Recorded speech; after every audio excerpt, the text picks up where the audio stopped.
Ne whakahako ai e taha whakaholoanga whakalolahi he whahinga hua vai hea honei, ke lata mai tau whakatutalanga hangau ia ke tau whakaholoanga hua, ne ko whakawhitaa ke he tau ka mole, mai ono atu ke whakaholo ki moe mitaki, mai tau whasipasi tupu fōu he whakatufono. Ke tau whakatutalanga whoki ke lata i me taha pepa, ne kua mana ke talanga ke lata i moe halo tūrua tau ngahua.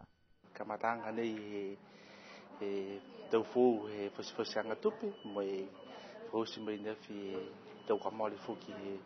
he whasipasi anga tupi toi, so ke hanei a matulu ka mamana ke matutala, i ingoa tu ngau matulu, na mamana ke he tau ka hau,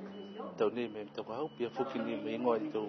ngahua matulu ni kukisia he tau se tau ka mole ni kua mitaki, me tau ngahua ni manako ke whakangahang mitaki, me tau ngahua ka nono ki mua ke whakangahang mitaki lahi tau ngahua ni kua alango ke.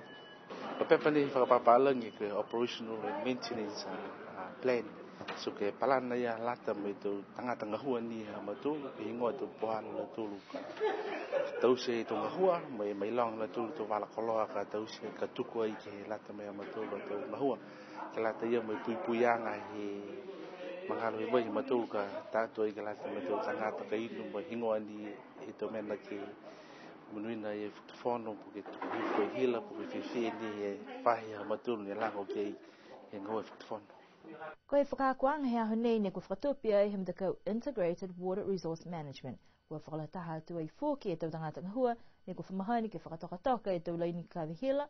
tau laini telefoni, mai tau paipa vai pia whoki, mai whahi tā whale he Public Works. Ka kano ni ha koe tau whahi ngahua nei whoki, ne kua ngahua whakalataha, ke tau se tau whakaholoanga mahuinga he motu, ke lata me tau asihakianga he koutu.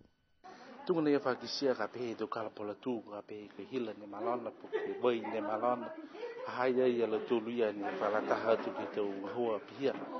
ke whahi telekom whoki, so ke kakano uhua ia ne tālanga e te panei mai uina tala tūlu ki o mai, ke mai longa mai ke whakatutala ko ingoa tau mena la tūlu ne tau se ngahua i whafo i tau maune whangahua i whafo, ko ingoa tau mena ne whangalo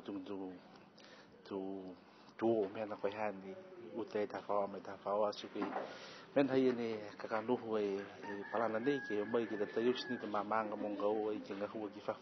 pes ni koe hahai mai hahai tau services ka malon mahui nga pepa nei ka eki kua nakai nofo taha matulu e te whaua i lunga poko ko hai ni e matulu te tangata ngahua ke e motu poko osi mai ngahua poko whano te e taha whakawhikawanga muka i lau tulu ne o mai ki lunga ki whakaonga pepa mai whakaholo whuki ngahua ne kwa whakawhitani e tālanga mai muitua ke palana kua atoki ki. Ua te mitake tala hau lau tulu ka eke ko whai pepa ne kua tohi ai e tau puhala ke takitaki a ke tonga hua halo tūru mai motu. Ka peapa nei whoki ke tālanga whakamitaki ke mai ke whakaonga i he whainga hua, tō ki sia ni ke te wahi mua, tō liu ke skisi ki ai he